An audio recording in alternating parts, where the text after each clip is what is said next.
Bonjour et bienvenue à ce 15e épisode du podcast Un cancer du cœur. En fait, c'est la suite du dernier épisode de la semaine dernière avec Elsa et Antoine. Je suis comme à l'habitude accompagnée de mon conjoint Michel. Et la douce voix que vous venez d'entendre, c'est celle d'Isa. Bonjour à tous. On va faire très vite l'introduction. Pourquoi ? Parce que il est super long aussi cet épisode. On a discuté énormément. Ils sont pleins de conseils et plein de bonne humeur. Donc voilà, on va passer directement au jingle après vous avoir remercié pour vos messages et vos notes 5 étoiles comme d'habitude sur Apple Podcasts, Spotify, Deezer, etc. Parfait. Allons au jingle. Jingle.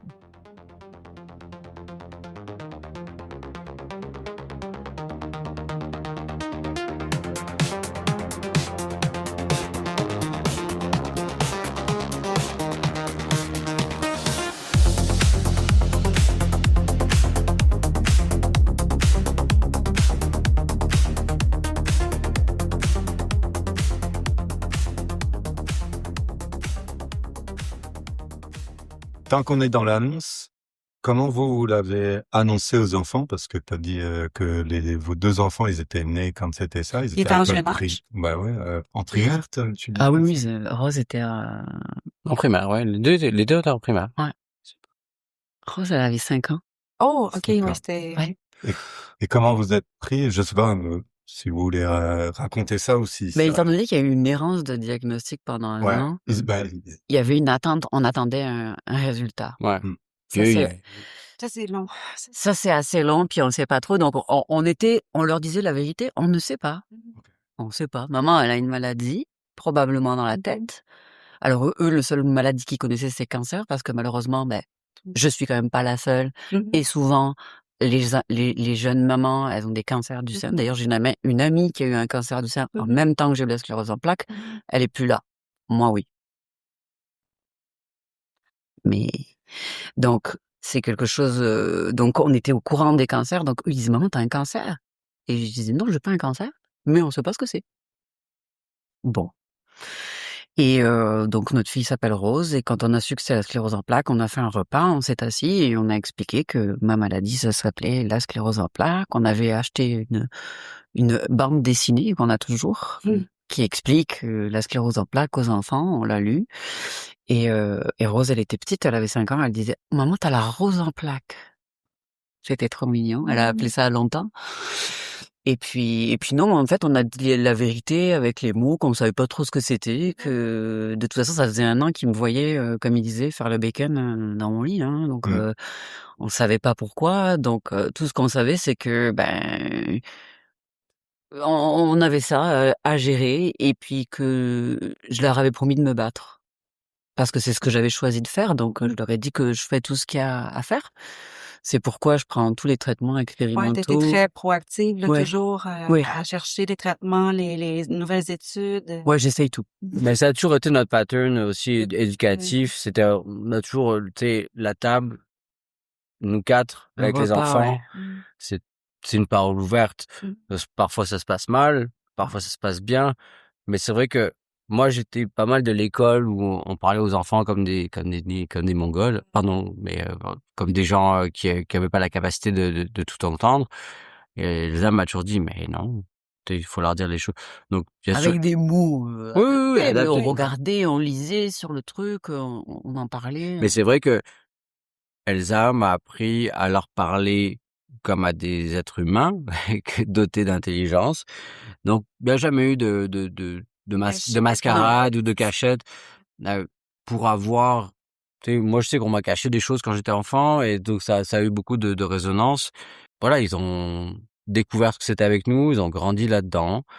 Il y a des deuils à faire de leur part aussi. Le plus dur pour moi, c'est ça. C'est d'arriver à un moment dans ma vie où mes enfants, ils m'ont connu pratiquement que malade, en fait. Ouais, c'est ça. C'est que Rose, elle n'a pas de souvenir réellement. Non. De moi valide. Non. De toi aller glisser, par exemple, sur tube l'hiver. Ouais. C'est une des plus grosses douleurs. C'est le plus difficile pour moi, ouais. Ouais.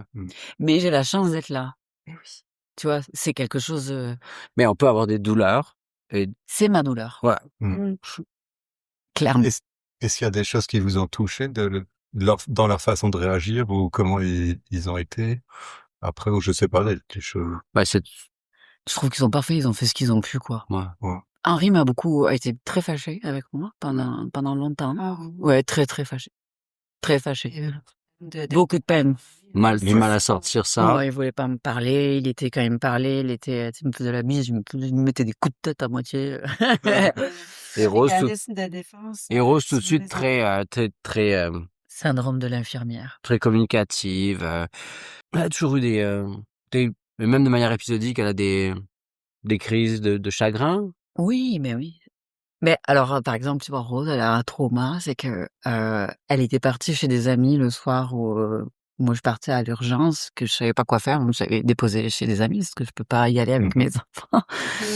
Et elle a appris donc après que ça allait pas bien, que maman ça allait pas mieux, que j'allais rester à l'hôpital, et du coup, bah, elle a jamais pu refaire un sleepover.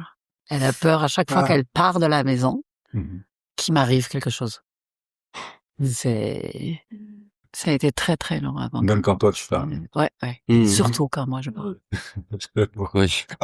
Note pour plus tard. Souvent, tu parles des cancers comme des cancers emportés Oui. que t'as pas eu. Ouais. Parce que en plus de ça, Oui. comme si c'était pas assez. Eh ben non, parce qu'il faut, la vie, ce serait ennuyeux. C'est ça. Qui était, en fait, des ganglions qui se trouvaient sous la poitrine, en fait. Moi, j'ai senti une boule dans ma poitrine, c'était en 2014. C'était 2 ans après l'accouchement de ma fille. Et donc, je suis allée voir un médecin, il m'a dit, on va faire un scan ou ouais, je sais plus. Si t'es couché sur le ventre, Oui. c'est un IRM. Ouais. C'est ça. Ouais, t'as la poitrine. Oui.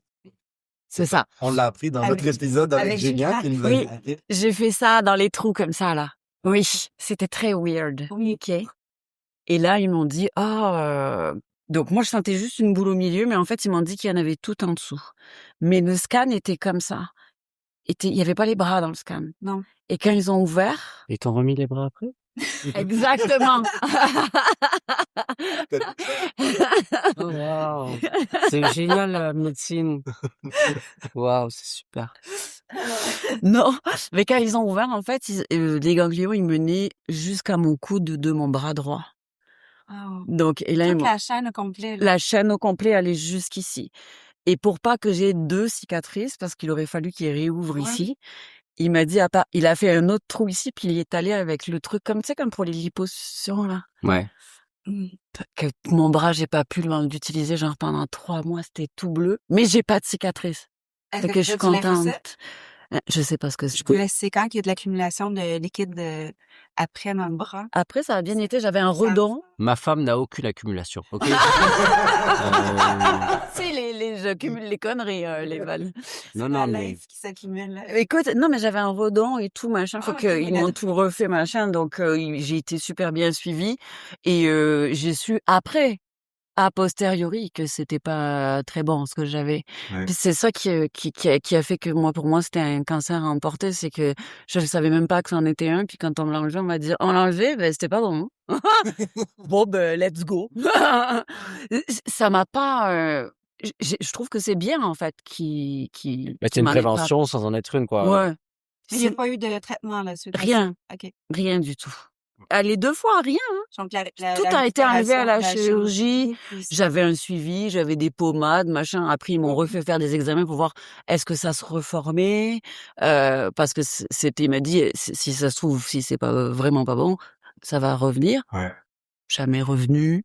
Okay. Donc ça, du côté droit, Côté droit, il n'y a plus de ganglions. Donc, tu as perdu de l'immunité un peu de ce côté. Moi, je vérifie régulièrement. Sans parler à ta On est des pros là-dedans, maintenant. moi, je suis pas très douée. Mais ouais, de ce côté-là, pour moi, ça a été... moi, je dis ça, c'est mon cancer à emporter, là. C'est vraiment... Mais Michel avait déjà dit... Ça m'impacte pas du tout comme quelqu'un qui a mené un combat comme celui que je mène avec ma sclérose en plaques aujourd'hui, par exemple. Il y a une grosse différence. Mais c'est un... Même une tuile de plus que tu avais pas. C'est ça, ouais. c'est un spin-off c'est ça, parce que pas bien écrit. là, tu dis comment t'enchaînes encore, t'encaisses encore 2 succès. Non, cancers ouais, j'avoue psychologiquement, que le dernier, c'était en 2021. Là, c'était... C'est récent, lui. Oui, c'était colorectal, c'est le côlon. Ça a été un peu plus chiant parce que là, ils m'ont fait comprendre que c'était pas top, mais qu'on allait voir avec le résultat de la biopsie. Et en fait, ils m'ont dit c'était très bizarre comment ça faisait. Il y avait Donc beaucoup de problèmes de Mais c'était quoi ton logistique pour aller. symptôme Mais non, mais en je fait, tu sais, il saignais. faut aller faire des coloscopies, toi. Non, je saignais. J'ai demandé une coloscopie parce que Ah, je tu saignais? saignais. Ouais, ouais, Je ouais. saignais T'allais à la des... selle, puis Les- il y les- avait du sang. Je saignais. C'est tout. Mais aucune douleur. Fait que tu te dis, Aucune douleur. ah non, pas encore quelque chose de... Ben, je me suis dit peut-être que j'ai des hémorroïdes, là. Ok. Comme ça arrive à tout le monde, là. J'en sais rien, mais bon, ça s'enlève. C'est des gens très bien. Moi, je me suis dit, non, mais j'ai eu des ulcères. J'ai eu 3 ulcères dans ma vie, estomac et duodénum. Donc, j'ai saigné souvent de l'estomac. Je me suis dit, si ça se trouve, j'ai ouvert un ulcère avec une médication que je prends avec ma maladie. J'étais pas très inquiète. Difficile, maman. Et puis, de toute façon, ça va faire quoi? En Hein? parlant de ça. Qu'est-ce que je fais? Et donc, je vais à cette coloscopie de contrôle et quand je me réveille, ils me disent, bon, on vous a opéré. Je dis, pardon. Et Antoine, il me dit, mais t'es sûr que c'est à toi qu'on parlait? Je dis, oh, peut-être c'est pour les gens à côté, je sais pas. J'étais tellement Non, mais en fait, détruite. Elsa elle était encore sous Sous l'effet de l'anesthésie. l'effet de l'anesthésie. Donc, le gars lui avait parlé, elle était pas sûre d'avoir tout compris. Donc, en fait, oui, ils ont fait une coloscopie. Ils ont repéré des grosseurs dans le côlon. Un côlon. Non, plus loin. Ouais, plus Ah, loin. moi, c'est ici dans le côlon. OK, juste... Et, les tu sais, pour passer rapidement, ils avaient pas le bon matériel pour aller tout voir. Ben, j'en avais un qui était trop gros. J'avais un polype qui était plus que, oh, je sais plus. Mais c'est ça, en fait, je fais rapide. Et donc, il fallait qu'il m'opère une deuxième fois en moins de 3 mois pour enlever le plus gros, parce que la pince qu'ils avaient au bout de Elle la se rendait pas. coloscopie, elle était trop petite. Ben, trop gros, ça passait pas. Ils Alors, avaient en du fait, le tuyau était trop gros et la Ton- pince au bout était trop petite et mon tuyau est trop petit. Voilà. Donc, ils Mais m'ont beaucoup donné de tuyaux. rendez-vous Ouais, et j'ai ça. eu une coloscopie avec un truc infantile. Parce que comme je suis Et petite. puis, même à Mais ça. ouais, t'es toute manée. Et même à ça marchait pas. Fait qu'ils lui ont mis de l'air dedans. Ils ont fait un ballon, là. Ils ont envoyé un ballon, Ouais. c'est ça? Ils m'ont fait une radio. Ils ont rentré de l'air dedans pour tout se gonfle pour avoir plus d'espace. OK. Et donc là, ils ont pu enlever. Et puis là, ils ont pu enlever tout ce qu'il y avait à enlever. Et donc, j'avais toujours pas le résultat de la biopsie, même après la 2e chirurgie. Donc, ils me font quand même 2 chirurgies sans me dire ce que j'ai, en me faisant comprendre que c'est pas génial. Et puis, il dit, bon, ben, oui, bon, c'est un C'est petit fini. peu cancer, mais c'est fini. Et je dis, bon, ben, c'est parfait. Donc, lui, il dure 15 minutes. C'était un peu plus long parce que, comme Il j'avais a le fallu doute, attendre, ouais. j'ai eu une attente. Là, ça m'a impacté, mais moralement. Ouais, c'est ça. Est-ce Et- que c'était quoi? C'était colère, résignation? C'est En quoi? fait, Tu dis, putain, encore, et ton il y frère avait te dit, tout. ça va jamais s'arrêter. Comme je savais pas si j'en avais un, je me disais, j'ai envie de pleurer parce que je crois que j'ai un cancer, mais je peux pas pleurer parce que si ça se trouve, j'en ai pas. Donc, j'avais peur. Entre deux chaises, Ben, c'était pas... Comme je savais pas si c'en était un ou pas, je me disais, si ça se trouve, j'ai un cancer et je rigole comme une quiche. Et d'un autre côté, si ça se trouve, je suis en train de me mettre dans un état psychologique super down où j'ai envie de pleurer alors que j'ai rien. Donc, si tu veux, cet état c'était un peu bizarre où quand j'avais envie de pleurer parce que j'avais peur, t'as le droit de pleurer parce que t'as peur. Mais je me disais, mais si ça se trouve, j'ai peur de rien parce que j'ai rien, tu vois. Ton cerveau, lui, Il travaille. Donc, j'ai trouvé que la période d'attente a été plus difficile dans ce cas-là, alors que la première fois, ils m'ont dit après l'opération Et finalement, tu as reçu l'appel ou tu as rencontré le médecin pour l'annonce de la pathologie? Ben non, j'ai tout fait. Ils m'ont tout enlevé. Après, j'ai revu le médecin. On a refait. Puis là, maintenant, je le revois tous les ans. Il me fait une coloscopie. Mais il est-ce que tu as eu regarde. une annonce? Comment il te l'a lancé, le médecin? Rien que c'était pas bon. C'est mon médecin de famille qui me l'a dit. OK. Ouais, c'est mon médecin de famille qui me l'a dit. Les Donc, résultats? Il m'a tu vas appelé. dire, c'est Il m'a pas, appelé. Ouais, ouais. prochain, dans 2 ans, je vais en avoir un autre. Ouais, c'est ça. En Tu fait, te dis, mais par contre, ça m'a appris une chose, c'est qu'on peut soigner le cancer et qu'on peut s'en sortir. Et c'est là où il y a quand même quelque chose d'assez bénéfique, c'est que bon. Mais par contre, effectivement, je te dirais que je préférerais que ça s'arrête maintenant parce que psychologiquement, moralement, ça commence. Le cumul là, devient. Mais il y a eu un côté, moi je me souviens du voyage en retour en voiture, il y a eu un côté un petit peu doux amer, parce qu'effectivement il y avait la réalisation que parfois le cancer ça se soignait, et donc elle était contente, mais il y avait une réalisation, et puis là tu sais, je rebranche sur la sclérose, ben la sclérose non. Ouais. Ouais. Donc il y avait une tristesse par rapport à ça. Alors tout le monde dira les gens qui connaissent pas la sclérose, on ne meurt pas de la sclérose en plaques. Oui, ça, Ben, ça, c'est... ça me rend tellement en colère parce que, Alors, la maladie ne tue pas, pas en soi. mais la maladie va t'incapaciter C'est ça. vitalement. C'est pas Ouais. du tout un beau mot, Et- mais ça n'existe pas, mais ça Ben, va t'empêcher de respirer. Ça va t'empêcher la fonction respiratoire, puis voilà. ce que je Donc- trouve difficile, c'est de dire que c'est pas une maladie mortelle Ouais. parce qu'on va mourir d'un rhume. Mais on s'entend que si j'avais pas eu la sclérose en plaques, je serais pas mort du rhume. Donc, c'est bien la sclérose en plaques qui a fait en sorte que mon corps ne soit pas capable de combattre Je un rhume. supporte moi, la- Donc, je trouve que c'est dur de dire que ça tue pas parce que c'est pas vrai. Si j'avais pas la sclérose en plaques, peut-être que, je vais pas mourir d'un rhume à 58 ans, là. I don't know. J'espère que j'irai plus loin que ça. Par contre, en termes d'espérance de vie, tu vois, ça enlève, je crois, 7 à 10 ans, 10 ans, en avec ça, moyenne, je ouais. pense. En moyenne. Mais Pas- on les veut, ces 10 ans. On les veut. On les veut. veut. Ouais, Mais en ouais. fait, nos enfants, on veut voir nos enfants. Tu sais, c'est pas... pas tellement la mort qui m'inquiète parce que la sclérose en plaques, ça vient avec de la douleur chronique intense. Je vois pas du tout la mort comme une problématique pour moi parce que je serais vraiment libérée. Surtout, par pitié, ne pleurez pas. Je vais bien. Et j'irai super bien parce que j'aurai plus mal parce que ça fait bientôt 10 ans que j'ai pas eu une journée sans douleur et je trouve ça assez injuste et assez dur. Et la sclérose en plaques, c'est une maladie qui te rend handicapé. Donc, c'est une maladie qui rend les jeunes, qui est diagnostiquée, faut le savoir, entre 20 et 40 ans. Les gens sont donc jeunes et qui handicape les jeunes. Les gens qui sont touchés par cette maladie que sont en handicapés. être en pleine forme, de faire des voyages. Voilà, on n'est pas en train de dire c'est papy, il a 76 ans et il a un cancer du côlon. On sait qu'il va jamais en crever, il a pas assez de temps pour que ça se développe, quoi. Là, on est en train de parler d'une population de gens qui sont jeunes. Et, C'est souvent des femmes. oui, 9 fois sur 10, ce sont des femmes, mais les hommes, quand ils l'ont pas à moitié non plus. Hein. C'est vraiment impressionnant. C'est ça qui est dur dans cette maladie, c'est un peu la double peine. Tu vois, tu peux avoir un cancer du côlon et marcher, travailler, vivre. T'éclater. Tu peux Ouais. aller faire du sport, tu peux faire des voyages. Moi, je peux pas faire tout ça. Je suis malade, mais je suis aussi handicapée. Je suis pas juste malade. La maladie me rend handicapée. C'est toujours une sorte de perspective, effectivement. Ouais. Double peine. Mais encore une fois, je souffle pas dans une paille pour avancer. So I'm good.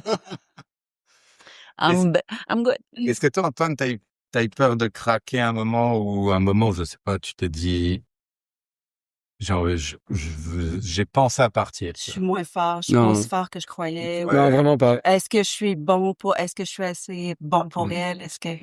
Eh ben, non. Non. Mais vraiment, c'est pas dans ma matrice. Je pense que c'est la simplicité masculine. À pas tout cobrer. T'es malade? C'est vrai que t'étais juste feignante, moi. C'est peut-être, C'est peut-être mieux comme ça. Mais je pense pas que ça a le peut-être temps de pré- réaliser. Tu sais, c'est comme prendre un camion de temps, de temps. Ouais. De Mais, deux tonnes à la face un peu, là. Tu non, mais t'attendais pas, là. passer la période de 2-3 ans où t'es en mode rattrapage, Fred Flintstone, Ouais. tu sais pas trop ce qui se passe.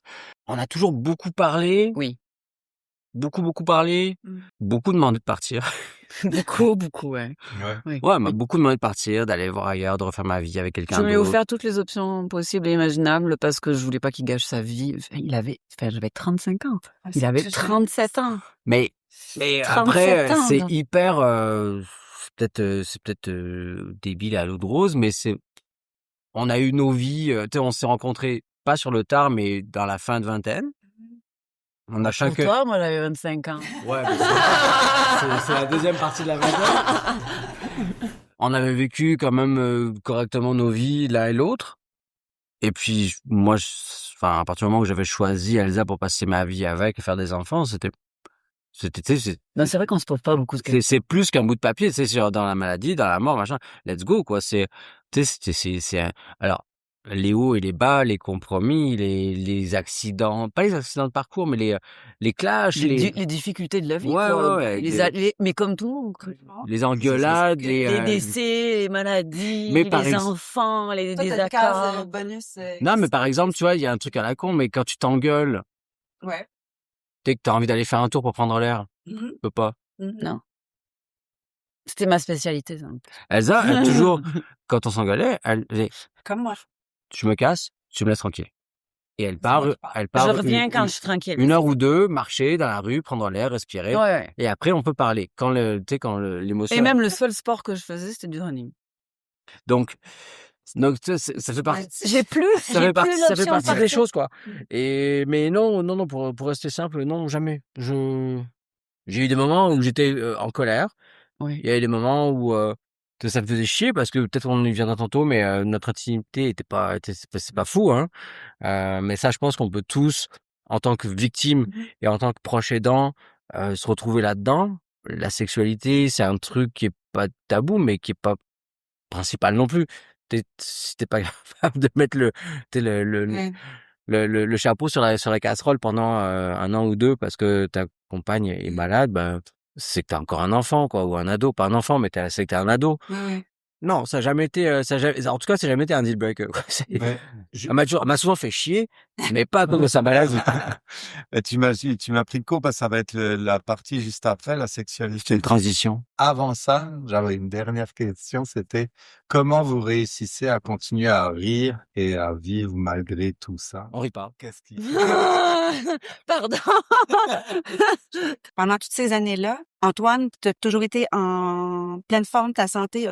Toi, tu n'as jamais eu, en fait, de Je sais problème pas. ou une maladie de l'arrêt de travail. Tu sais, Peut-être que Je sais pas. t'es aussi. tu n'as jamais été malade. Je suis pas connu pour être quelqu'un qui prend. Pas physiquement. Je prends pas soin de moi. Pas physiquement. Enfin, je prends soin de moi, mais je prends pas soin de la moi. course.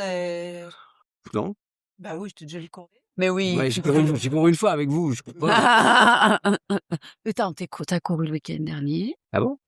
T'es pas parti avec Bob? Marcher. Ah, on est plus vieux, on marche maintenant. Non, mais tu sais, ça fait écho à ce qu'on disait tout à l'heure. Tu te mets un peu entre parenthèses, t'es en mode action. Oui, j'ai toujours eu un accompagnement psychologique, avec succès ou pas, d'ailleurs. J'en ai eu plusieurs, c'était plus ou moins bien. Il y a des trucs super bien, puis qui se sont arrêtés, dommage. Mais j'ai essayé plein de trucs. Pour ce qui est de la santé physique, j'ai toujours fait attention à me maintenir en forme parce que je savais que moi, je voulais être capable de porter Elsa. Oui, ça fait partie de mes C'est vrai. obligations, C'est vrai. des trucs que je m'impose. Mais je suis Et là, contente. Aujourd'hui, je suis contente qu'il me porte. Je le vis bien. Ouais. Mais on a des codes. Il sait quand je suis gênée. On a développé une communication qui a un Ouais. lien avec ça où je vais lui dire attends. Il sait que c'est parce que je vais laisser passer quelques personnes parce que j'ai pas envie d'être sur son dos comme ça dans la face du voisin là, tu vois. Et puis, Bon. je la fais descendre avant dans un coin. On a des techniques, on a développé. Mais il faut que je sois en capacité de l'amener partout. Tu sais, cette espèce de Elsa, elle a le rêve d'aller au Machu Picchu. Oui, c'est vrai. Et donc, moi, dans ma tête, tu sais, je me dis, est-ce que je pourrais la porter, tu sais? Oh, Tu sais, avec un sac spécial, la porter, parce qu'elle pèse 25 livres et demi, moulée, quoi. Mais Donc, c'est pas non plus un enjeu. Mais c'est vrai que ma santé physique, que ce soit les dents, les yeux, les os, les muscles, l'intérieur, je l'avais un peu mis de côté pendant quelques années. Là, j'ai recommencé depuis une couple d'années à, tu sais, justement, à faire moi aussi des examens, tu sais, Mais t'es quand même en bonne forme. Oui. Il est quand même en bonne forme et c'est important pour moi parce que justement, je me dis si demain je casse ma pipe, il y a quelqu'un pour s'occuper des enfants, quoi. Mais non, jamais d'alerte de maladie en tout cas. Mais parce que tout le monde est mort de cancer dans ma famille. Non, ouais, c'est ça. Je pense que c'est un peu ça. Mes 4 grands-parents sont morts d'un cancer, comme beaucoup de gens de notre génération. Mais oui. Donc, et puis 3 sur 4 sont morts d'un cancer colorectal. Donc c'est vrai que moi, dès que j'ai eu 40 ans, je peux avoir une coloscopie, s'il vous plaît. Moi, ça va très bien. Ouais, ben c'est clean. Et puis j'adore faire les lavements. Je capote. Ça, c'est de l'horreur. Mais je suis un garçon, j'adore péter, j'adore tout ce qui est caca, donc c'est super. Non, je fais gaffe. On a toujours fait gaffe à ce qu'on mangeait. On essayait d'être en forme. Mais non, effectivement, comme tu le dis, mais je veux pas me voiler la face. Le fait que je veux pas me dire que j'ai pas le droit d'être malade, parce que à mon avis, c'est le meilleur moyen de fomenter quelque chose au fond, de créer un truc. J'ai le droit d'être malade, j'ai le droit d'être faible. Oui, mais attends, maintenant, on est plus du tout dans la même état Non, parce que d'esprit. si je suis malade, elle peut s'occuper de la maison. Oui. Ce qui n'était pas le cas avant. Ouais. Ben, les enfants sont grands aussi, tu sais. Ils servent à rien. 14, oui, ils servent à Ils rien. servent absolument à rien. Mais à 14 et 16 ans, tu vois, si oui, mais Non, mais ils ils- peuvent se faire Non, des mais ils meurent pâtes. de faim devant le frigo. Ils disent, oh, c'est quoi ces trucs? Comment on les transforme? Et donc, je reviens à Donc, ma le cul. question. Ben oui. Ah non, c'était ta question, Ben oui, pardon. ça, j'ai C'est- interrompu. C'était, c'est quoi votre secret ou votre truc pour continuer à rire? Se dire la vérité. Le secret, c'est vraiment la communication. Ouais. Première semaine de notre rencontre, moi, je lui ai dit un truc, et là, je me donnais les lauriers, même si Elsa a apporté beaucoup de choses par la suite.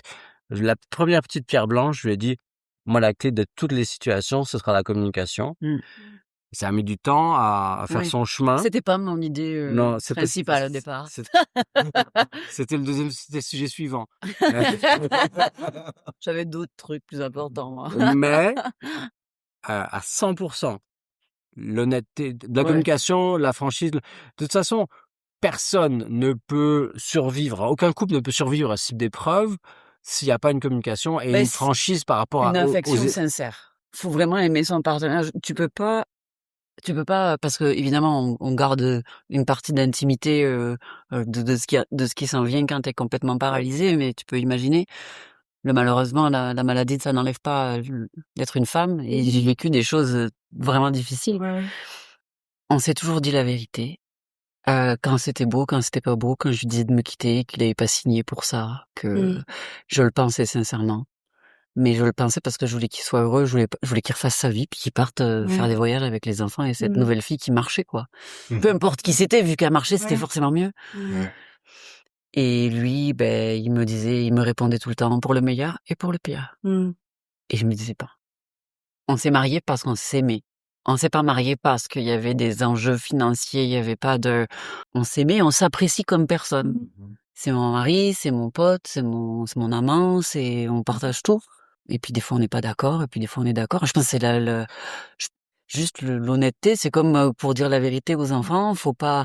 Je pense, on peut tout dire, on peut adapter notre langage en fonction de notre auditoire. Il y a pas j'ai aucun problème à prendre des gants avec telle personne ou telle personne. Je vais pas parler pareil à un enfant de 6 ans qu'à une personne de 35 ans. Mais par contre, je suis pour que le fond soit toujours le même, c'est-à-dire la vérité, si possible. Pour que eux, ils soient préparés à l'avenir, parce qu'ils ont vécu ça avec nous. Ils vont savoir que la maladie, eux, ils vont être au courant que ça arrive. Et ils auront pas peur. Si ça arrive dans leur vie, ils sauront qu'on peut survivre. Ils voient que ça peut fonctionner. Ils voient qu'on peut se battre. C'est ça qu'on veut montrer. On veut montrer qu'on peut se battre, qu'on peut continuer à s'aimer, même en perdant son autonomie.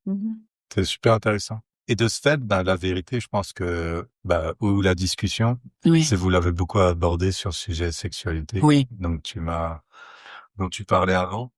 Ouais, vas-y, termine ta question. C'était ça, en gros, comment est-ce que ça a transformé, en gros, la maladie, votre intimité? Parce que forcément, ça change, hein. N'importe quelle maladie. Nous, on en a parlé pas mal dans un épisode. Il y a des positions que tu fais plus. Voilà. Mais lesquelles? Reverse cowboy. La roulette russe. Non, mais je veux dire, est-ce qu'il y a eu des tabous, il y a eu des blocages? Est-ce qu'il y a des choses? La sexualité, c'est vraiment un truc qui, grâce à Elsa, n'a jamais eu de tabou. Elle m'a toujours... non, il n'y a pas de gêne. Là où il y a de la gêne, il n'y a pas de plaisir. Souvenez-vous-en. Là où il y a de la gêne, il n'y a pas de plaisir. On va dire. Non, mais c'est important. Là où il y a de la gêne, il n'y a pas de plaisir. Pour les strapontins du fond. Là où il y a de la gêne, il n'y a pas de plaisir. La sexualité, ça va, ça vient.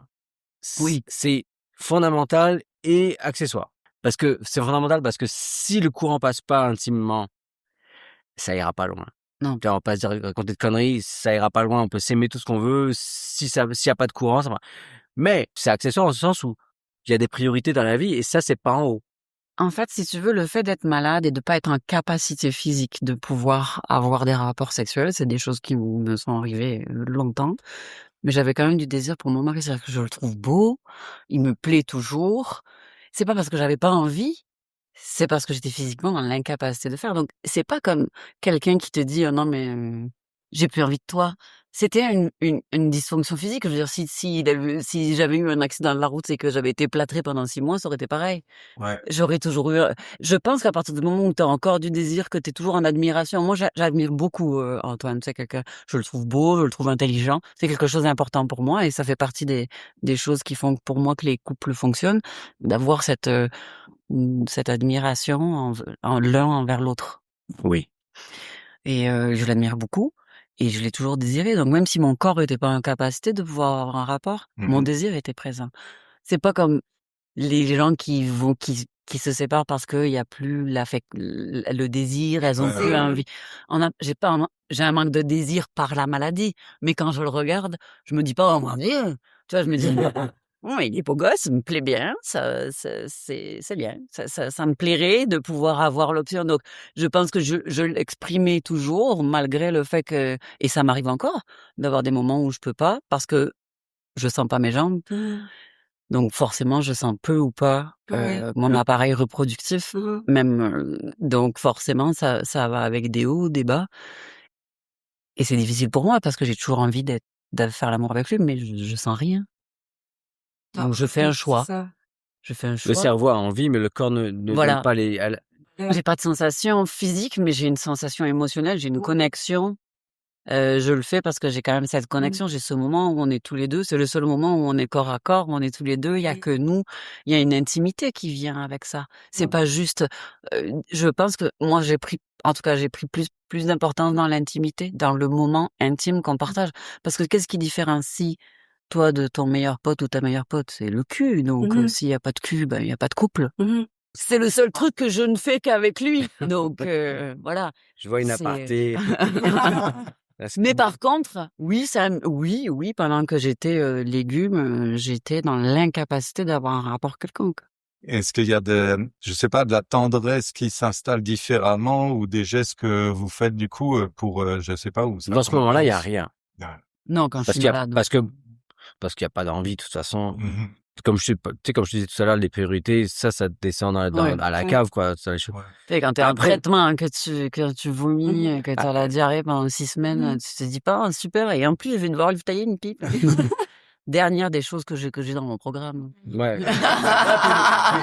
Puis même toi, en tant que garçon, tu sais, parfois, certains veulent argumenter que, tu sais, on a des besoins. Vous avez des mains. C'est ça. Voilà. Si jamais c'est vraiment, tu te lèves un matin, c'est un petit peu, t'es sur la béquille, ben, voilà. Et en parler aussi, parce que c'est normal, et être à l'aise avec ça, et puis lui dire que j'aurais aimé être là, le faire pour toi. Souvent, je me sens mal et j'en suis vraiment désolée, mais je suis super à l'aise avec l'idée qu'il ait sa propre vie sexuelle quand moi je suis pas en état. Et ça enlève rien. Et ça enlève rien à l'amour qu'on se porte. C'était ma prochaine question. Est-ce que ça définit l'amour entre vous? Rien du tout. Je pense que lui, il y a un côté physique chez les hommes que nous, on vit pas. Nous, on est beaucoup plus cérébral. Non, mais la masturbation, je pense qu'elle existe chez les femmes aussi, mais... Ah non, mais j'ai pas dit qu'elle existait pas, c'est pas le point. Non, ok, pardon.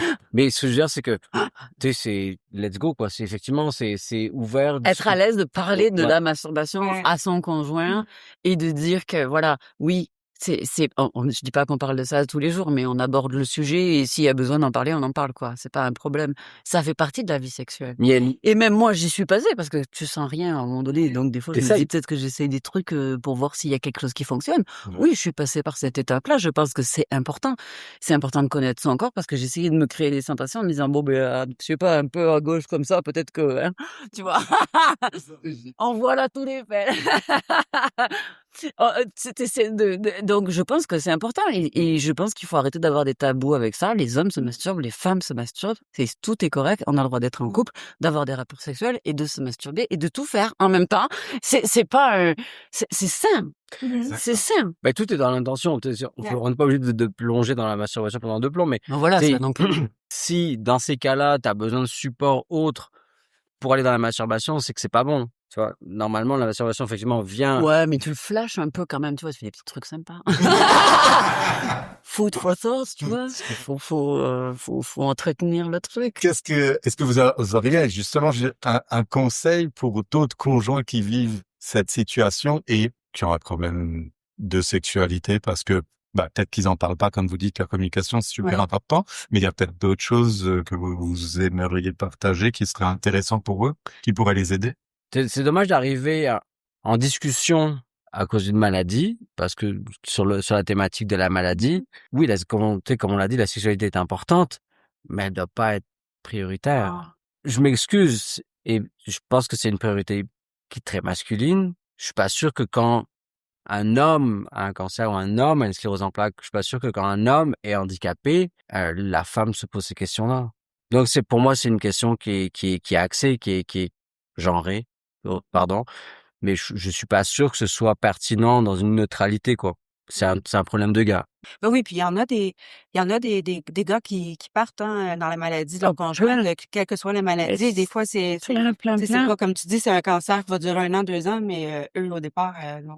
Non, mais Ça fait pas partie de ma ben, c'est parce qu'il y avait un problème avant. Sûrement. Mais c'est triste de se rendre compte que l'autre personne, finalement, Ben, avec qui on aime ou, tu sais. Et après, chaque couple a sa dynamique. Il y a C'est des... difficile de donner des Ouais. conseils, on est tellement tous différents. Ouais. Moi, la seule chose que je dirais, c'est quand on apprend une maladie, que ce soit le cancer, n'importe quoi, et ça vaut pour la sexualité, mais comme pour tout le reste, d'accepter de pas avoir les réponses, en fait. De Ouais. pouvoir dire, je sais pas, c'est une réponse.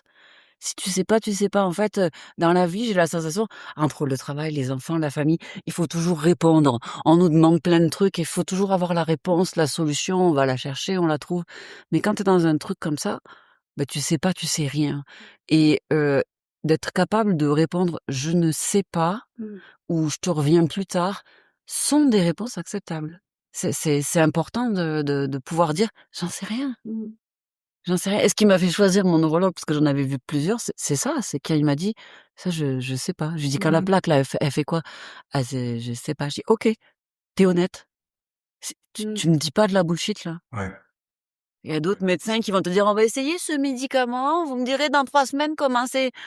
Non, lui me disait «ça, je sais pas particulièrement. On a une idée de la zone, il va me dire ce qu'il a appris et la conclusion qu'il en fait, mais il va pas me dire, ça c'est ça, ça c'est ça» quand ça l'est pas.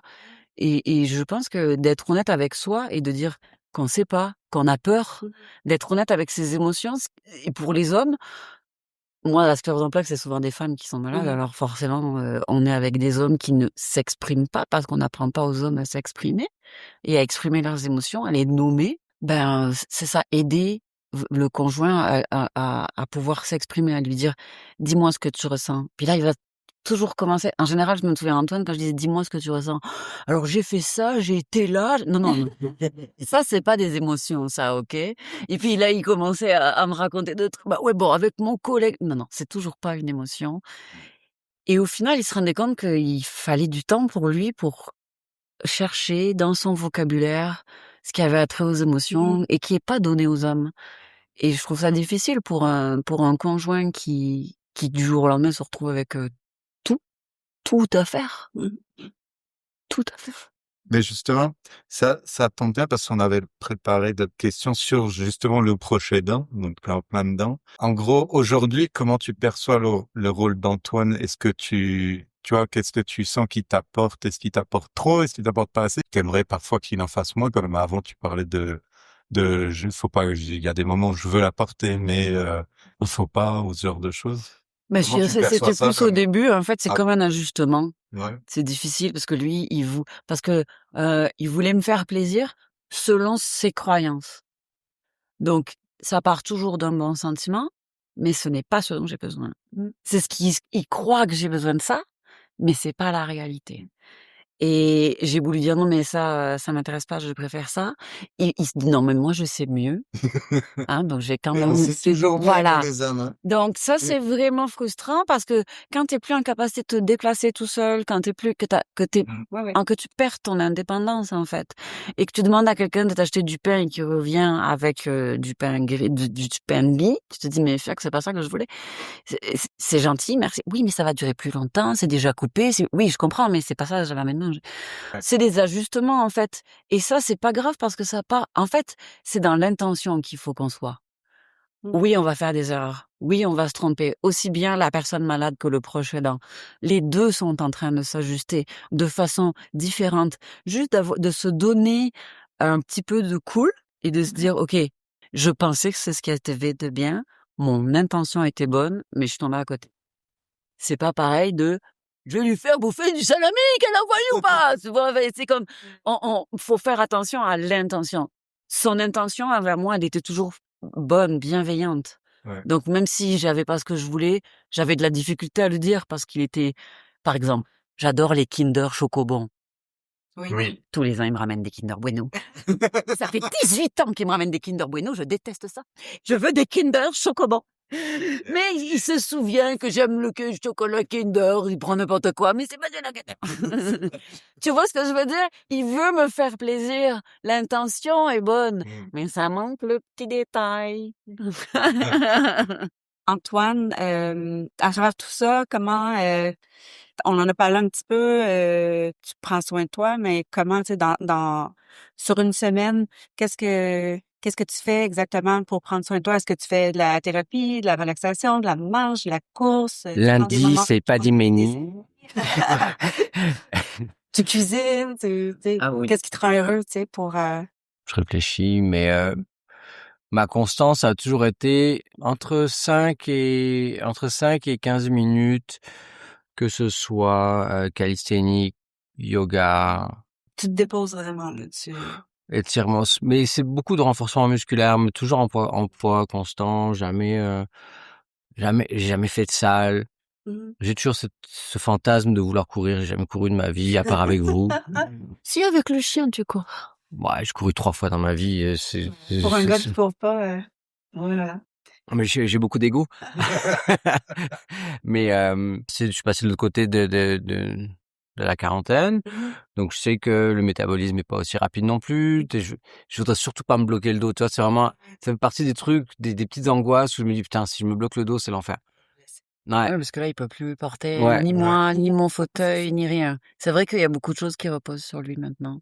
Et donc ça, je fais beaucoup d'exercices. Alors, ce sera peut-être pas forcément pertinent pour les proches aidants de cancer, mais pour les gens qui ont des maladies justement handicapantes ou des gens avec des personnes handicapées, si jamais elles écoutent, avoir du renforcement musculaire. Être de la flexibilité, à travailler pour un homme, beaucoup travailler sur son bassin, sur son bas du dos. Penser à tous ces nœuds que le stress, la pression ont créé dans ta chaîne corporelle. Et donc parfois c'est pas des positions. Je suis vraiment pas un yogi, je connais aucun des noms, mais je sais que ce qui est important c'est de s'aligner quoi. Ce qui est important c'est d'être harmonieux dans son corps. Ça sert à rien d'être super fort parce que si tu fais juste tes bras pour porter ta blonde, ben ça se peut que tes jambes suivent pas et que ton dos suive pas. Enfin, c'est des renforcements musculaires, de la souplesse. C'est pas mal une relation saine avec son corps. Bien manger. Ça, c'est une erreur que j'ai fait souvent. Pas se mettre des objectifs trop élevés, mais des objectifs réalisables. Mais c'est des trucs qui viennent avec le temps. Mais ça, c'est l'âge, hein. Ouais, c'est l'âge. Là, ma prochaine question, c'est justement, tu sais, on parle pas, c'est quelque chose qui dure depuis 2 ans. On parle de 15-16 ans depuis le diagnostic. Qu'est-ce que ça t'a permis d'apprendre sur toi? À part que t'es quelqu'un de Courageux. aimant et patient. Mais la patience, je la vois pas. La résilience, oui. Résilience, c'est le mot qui vient autant pour la personne malade que pour la personne. Mais parce que lui aussi, il a dû faire le deuil de sa vie. Hein. C'est aussi le creuset de notre relation. On est 2 personnes avec des parcours résilients aussi, pour différentes raisons. Donc c'est un mot à la mode. Je trouve que là, il est pas galvaudé pour nous, pour le coup là. Non, c'est un beau mot. C'est une belle qualité.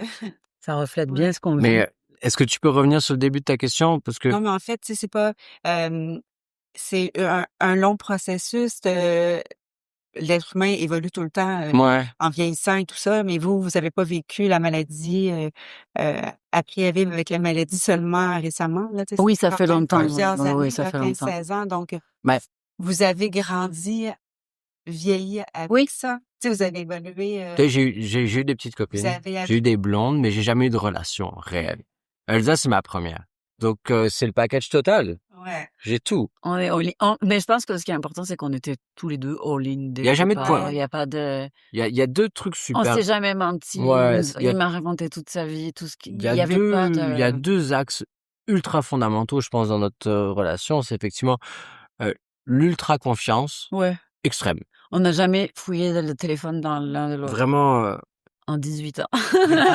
Non, c'est ça. Et... J'ouvre pas son courrier. Je le ramasse, mais je ne l'ouvre pas.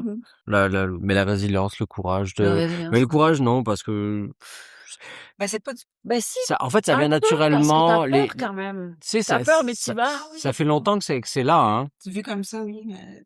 Ça fait C'est longtemps qu'elle a la effrayant. maladie, donc Ouais. je suis pas comme Rose ou comme Henri qui t'ont pas connu avant Ouais, la oui, maladie. lui, il m'a connu avant, forcément, c'est pas Mais c'est pareil. vrai que la portion Ouais. malade commence à être de plus en plus importante. Ouais, bah oui, mais je suis tombée malade jeune aussi, hein. Ouais. Toi, 35 ans, t'es tombé malade en quelle année? 2017. 2017. Donc ça va faire 10 ans l'année prochaine. Ouais. Donc quand on va fêter nos 19 ans de rencontre. 19, ouais. Voilà. Donc, tu le prends comme ça vient. Moi, je me pose pas trop de questions par rapport au futur, avec Non. qui, avec quoi. Enfin, c'est assez simple. On vit les choses. Ça, Un jour à la fois. Ça a puis changé. C'est beaucoup. Tu peux pas te projeter très, très loin. Quand t'as une bonne journée, Mhm. t'es heureuse, t'as eu ta bonne journée. Ça finit là. Demain, c'est un autre jour. Tu sais jamais ce qui t'attend, finalement. Ah ben, je Fait que dois aussi, aménager tout ce que je fais Ouais. parce que physiquement, ben, même si j'en ai très envie, je peux pas faire des choses. Donc, je planifie ma semaine. Je fais une chose par jour. Le jour où je vais me laver les cheveux, je vais pas faire une sortie. OK. Parce que c'est- l'énergie que ça me prend de me Mhm. laver les cheveux, bon, maintenant, je les ai coupés, ça va mieux, c'est plus facile, mais ça prend vraiment beaucoup d'énergie. Dans ma maladie, c'est quelque chose que si je me lave les cheveux et qu'après je sors, je vais peut-être commencer à m'endormir ou je vais plus commencer à sentir mon corps. Je vais Et commencer pendant à 2-3 jours, elle va payer le prix. et ouais, et je vais pas le lendemain, je vais pas pouvoir être capable de faire les quelques pas que je fais chez moi parce que ma coquetterie, c'est que chez moi, je marche. Alors, je m'appuie sur les meubles et tout ça, puis j'ai mes cannes et tout ça. Mais c'est ce que j'aime bien, c'est que quand je suis chez moi, j'avais pas l'impression d'être handicapée parce que j'utilise pas mon fauteuil. Ouais. Donc, pour garder cette petite coquetterie, il faut que j'ai de l'énergie. Mais quelque part, tu sais, pour essayer d'amener une note positive Mais c'est et positif. légère. Enfin, Ouais. je non. me sens pas down, Oui. là. Tu sais, il y a une révélation un peu dans la maladie. Peut-être que tu peux en parler toi aussi, Isa. Mais je sais qu'Elsa, une fois que le coup de la Ouais. maladie, une fois que l'impact a été passé, elle s'est aperçue de tout ce que cette maladie lui avait ouvert comme possibilité. Je fais attention à mes mots parce que je veux pas être indécent non plus. Oui, non. On n'est pas non plus en train de dire que c'est une chance. Ouais. Ça serait bien passé. Mais je veux dire, comme on n'a pas le choix, on essaie de voir le beau Il y a une libération. dans... Ouais. Euh, C'est vrai que j'ai un niveau de je m'en foutisme assez élevé maintenant. tu t'autorises à envisager des choses qui faisaient partie du domaine Oui. du rêve, Oui. de non, j'y ai pas droit. Tu Avant, sais, j'ai quand pas t'achètes droit, un beau fuck truc et that. que tu te dis, oh, J'ai droit. je vais le mettre dans telle occasion, un jour, machin. Non, moi, je mets tous mes habits, je sors la janterie, Ah, OK. je bois mes bouteilles, voilà. Ça a changé ça. Et au final, La vie, c'est maintenant. Ouais. ouais. T'as pas un bucket list. Ben, Dans- Il y a des trucs que j'ai envie de faire Ouais. quand même. Ça serait un conseil que tu donnerais, par exemple, de dire Vivez votre vie. la vie. Ouais. Vivez votre vie. Moi, du jour au lendemain, j'étais en train de regarder ma télé, puis ma vie a basculé du jour au lendemain et ça n'a plus jamais été la même chose. Et si vous avez envie d'aller une semaine en Espagne, allez-y, quoi. Ouais. C'est vraiment le Ou au conseil que je Portugal, laisse. ou les deux. Ou au Portugal, ou les deux, oui. D'ailleurs, est-ce que vous avez des projets? Moi, ça sera ma dernière question, mais est-ce que vous avez des projets source d'espoir, je sais pas. Quand on discute, souvent vous parlez, vous dites le Canada, on l'a fait pour moi. Oui. Ça, vous l'avez dit. Ah, Et tu m'as toujours dit, je veux qu'on fasse Je veux, oui. de le partir au show. C'est va pas être- au fond ce matin. ça va être dans le digital. On ne sait pas Donc, encore comment ça va Est-ce s'articuler. que vous Mais... en avez ou quoi? Tu sais, c'est un super beau, une super belle transition parce qu'effectivement, ça nous a permis de rêver et donc d'accomplir partiellement, ou en tout cas, certains rêves, certaines choses qui étaient importantes pour elle. Tu sais, la joie pure et profonde que j'ai vue dans les yeux d'Elsa quand elle s'est allongée dans la petite neige, tu sais, dans les Lanaudières, quand elle fait une journée de chien de traîneau et et de motoneige et qui faisait un beau -20 avec un grand soleil, pas un nuage. Tu sais, la petite neige légère qui flotte dans l'air, elle a fait un ange, dans la neige comme ça. C'est bon. Je peux crever là, c'était Elle parfait. était, tu sais, c'était Ouais. un plaisir. Voilà. J'avais les larmes aux yeux. J'ai eu l'impression de vivre une expérience mystique dans la forêt au milieu de la neige. T'aurais pu me laisser là et crever, j'aurais été la plus heureuse du monde. Et moi, ça m'a permis de lui transmettre quelle était mon expérience similaire, effectivement, Pour les îles, ouais. dans l'eau, en fait, Alors, sous l'eau. Mhm. Et à aucun moment, j'ai eu l'impression de faire un sacrifice en venant au Québec, hein. Je pense que c'est la meilleure décision que j'ai faite de ma vie, c'est de venir habiter au Québec. Et c'est grâce à Elsa. Mais c'est vrai que on s'interdit rien, en fait. on rêve grand Ouais. et on fait en sorte de mettre les moyens dans ce qu'on a envie de faire. C'est vraiment On en se s'autorise, disant que c'est possible. on s'autorise à rêver. Ouais. Et puis on essaie Après, là, Tu en sais, ce moment, il y a les enfants, les études et tout ça, c'est pas le moment c'est le leur rêve à eux, un propice. peu, Là, en ce moment, ouais. on mise un peu sur les grands, là, mais c'est ça. Moi, effectivement, je me dis dans 2 ans, si ça se trouve, ils vont plus être à la maison. Enfin, lui, en tout cas. Ben, pourquoi pas downsizer, voyager un peu, parce que moi, j'estime que j'ai encore 10 ans où je peux faire des trucs assez sympas. Donc tu vois, Elsa, par exemple, elle a peur des îles, elle aime pas le chaud. Ouais. Le chaud, c'est pas génial pour sa maladie non Non, plus. c'est très mauvais pour ma maladie. Mais quelque part, l'eau de mer, c'est merveilleux pour cette Oui, maladie. c'est vrai. Donc faire des bains d'eau de mer tempérés, donc être dans un lagon, mettons à longueur de journée, ça peut être très bénéfique. Donc c'est Parce que le toujours, sable et la chaise roulante, c'est toujours un peu... ouais, On l'a fait, puis en tu plus, sais, t'as des il trous y a un dedans, ça parcours frappe. professionnel qui est un petit peu chaotique parce que je suis pas très éduqué. Donc j'étais serveur pendant très longtemps, maintenant je vends des voitures, ok. Et donc là, et puis un jour, elle me challenge, elle me dit, tu veux faire quoi? Je dis, ben, je veux être jardinier de corail. Et là où elle est magique, c'est qu'elle me dit, bah, tu sais quoi? Passe les diplômes dont tu as besoin pour être jardinier de corail. Puis quand on sera rendu là, on va y aller. Donc c'est jamais, Ben oui. c'est toujours Tu peux, possible. tu peux pas être jardinier de corail si t'as pas un diplôme de Jardinier de jardinier de corail. On est d'accord. Moi, je pars pas avec un gars Qui sait pas qui sait jardinier de pas jardinier de corail et qui va répondre à jardinier de corail. Parce que si c'est pour travailler dans un resto, autant qu'on reste ici. Bah, pour terminer ça, moi, je voulais juste vous remercier. C'était super intéressant. J'en ai appris beaucoup sur vous, même si au final, Ah oui? je me suis rendu compte que ça fait 15 ans que je vous connais. Mais oui. Et au final, j'en ai appris beaucoup. Ah bon? C'était vrai, c'était intense, c'était, Rigolo. profond et rigolo aussi. Mais, ouais, parfois c'était, Émouvant? émouvant. Merci, Elsa. Oui. Ah ouais? Et donc, merci Oui. beaucoup, en tout cas, pour votre partage. Je pense que ça fera super plaisir, à Ben, ceux qui merci. l'écoutent. Et puis, comme d'hab, si ça peut au moins aider, Ne serait-ce qu'une ne serait-ce qu'une personne, personne. eh ben, on est content. Ouais. Et puis c'est peut-être pas votre audience habituelle, mais si jamais il y a des gens qui veulent communiquer, moi je pourrais mettre mon truc YouTube, je sais pas sur quelle plateforme tu Sur transmets. Insta, on est pas mal présent. Donc, si tu as Moi je peux envoyer, ou oui, Facebook, je peux partager mes trucs s'il y a des gens qui ont des questions. Ça va me faire plaisir quand je pourrai de répondre à ces questionnements s'il y a des gens qui ont besoin. Je pense que vous avez été vraiment généreux, Merci. mais c'est quand même, ça demande de partager, d'en parler aussi ouvertement. J'imagine que c'est pas toujours facile. Des fois, on veut pas en parler. Moi, dans le courant de ma maladie, au début, je me suis isolée. Je voulais pas que Ouais. les gens me parlent de ça parce qu'on dirait que ça faisait que Mais je pensais encore c'est plus. tellement récent pour Ça- toi. Imagine-toi que nous on a eu du C'est ça. temps pour Ouais, on a décanté, hein.